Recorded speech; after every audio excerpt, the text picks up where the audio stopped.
যশোরবাসী একটি রাজনৈতিক দল, তাদের লক্ষ লক্ষ কোটি কোটি মানুষের কথা আমাদের বলে। এই কোটি কোটি মানুষের দল নাকি তাদের? এই কোটি কোটি মানুষ, লক্ষ লক্ষ মানুষ আমাদেরকে দেখায়েন না। আমরা ফ্যাসিবাদের আমলে দেখেছি কার কত মানুষ ছিল এবং সেই মানুষেরা কত কত আন্দোলন গড়ে দিয়েছিল। ঢাকা বিশ্ববিদ্যালয়ে আমরা 10 জন মানুষ নিয়ে দাঁড়িয়েছিলাম। বিশ্ববিদ্যালয়গুলোতে এই গণ অভ্যুত্থানে আপনারা মনে মনে 10 জন, 20 জন, 100 জন মানুষ দিয়ে আন্দোলন শুরু করা হয়েছিল। আরাবিল পাখির মতো মানুষ এসে আমাদের সাথে রাজপথে দাঁড়িয়েছিল। ফলে মানুষের হিসাব আমাদেরকে দেখান না।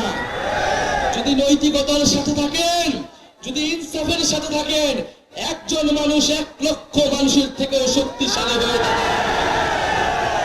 ইনশাআল্লাহ আমরা সেই একজন মানুষ হতে চাই যারা ইনসাফের পক্ষে দাঁড়াবে, যারা ন্যায়ের পক্ষে দাঁড়াবে, যারা দুর্নীতির বিরুদ্ধে দাঁড়াবে। প্রিয় যশোরবাসী, আমরা দুর্নীতির বিরুদ্ধে, বৈষম্যের বিরুদ্ধে একটি ইনসাফ ভিত্তিক রাজনীতি গড়ে তুলতে চাই। আমরা দায় ও দরদের একটি রাষ্ট্রনীতি গড়ে তুলতে চাই, যেখানে সমাজের সকল ধরনের মানুষ, নারী পুরুষ, ধর্ম বর্ণ নির্বিশেষে সকলের অধিকার, সকলের হক নিশ্চিত করা সম্ভব হবে।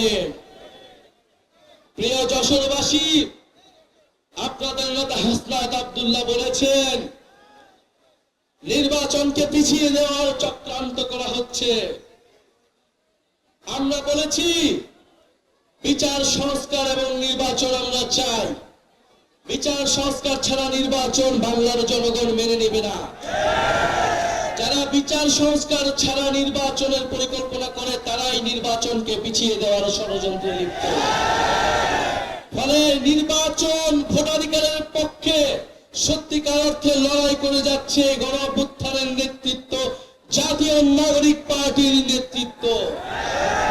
আমরা স্বাধীনতা এনেছি, আমরা সংস্কার আনব, আমরা আমাদের সার্বভৌমত্ব রক্ষা করব। প্রিয় যশোরবাসী, গণ অভ্যুত্থানের পরে আমরা বলেছি বাংলাদেশের প্রতিষ্ঠানগুলোকে দাঁড়া করাতে হবে।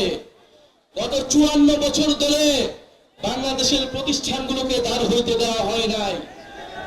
বাংলাদেশের যে রাষ্ট্রীয় প্রতিষ্ঠান, সাংবিধানিক প্রতিষ্ঠান, জনগণের প্রতিষ্ঠান, তাদের সবসময় দলীয়করণ করা হয়েছে। যেই দল ক্ষমতায় এসেছে সেই দলই দলীয়করণ করেছে। খালি হাসিনার ভাগ্য ভালো, তারা 16 বছর ধরে থেকে সম্পূর্ণভাবে দলীয়করণ করতে পেরেছে, অন্যরা সেটা করতে ব্যর্থ হয়েছে। আমরা বলি যে এইবার আমরা আমাদের এই প্রতিষ্ঠানগুলোকে দলীয়করণ করতে দেব না। আমরা চাই পুলিশ নিরপেক্ষভাবে জনগণের পক্ষে কাজ করবে। পুলিশ কোন দলের অনুসারী হবে না, সরকার দলের অনুসারীও হবে না। আমরা চাই আমলাতন্ত্র প্রশাসন কোন দলের অনুসারী হবে না। পুলিশ প্রশাসনের প্রমোশন কোন রাজনৈতিক দলের নেতা, সরকারি দলের নেতার উপর নির্ভর করবে না। তাদের মেধা যোগ্যতা অনুযায়ী তাদের প্রমোশন নির্ভর করবে। আমরা চাই বাংলাদেশের সেনাবাহিনী বাংলাদেশের সার্বভৌমত্বের পক্ষে কথা বলবে, বাংলাদেশের প্রতিরক্ষা ব্যবস্থাকে শক্তিশালী করবে, বাংলাদেশে গণপ্রতিরক্ষা তৈরি করবে। আমরা চাই না এই সেনাবাহিনীর অফিসার, তারা ডিজিএফআই অফিসার, তারা গুমের সাথে জড়িত হবে, সেনাবাহিনীর মতো প্রতিষ্ঠানকে কলঙ্ককরণ করবে।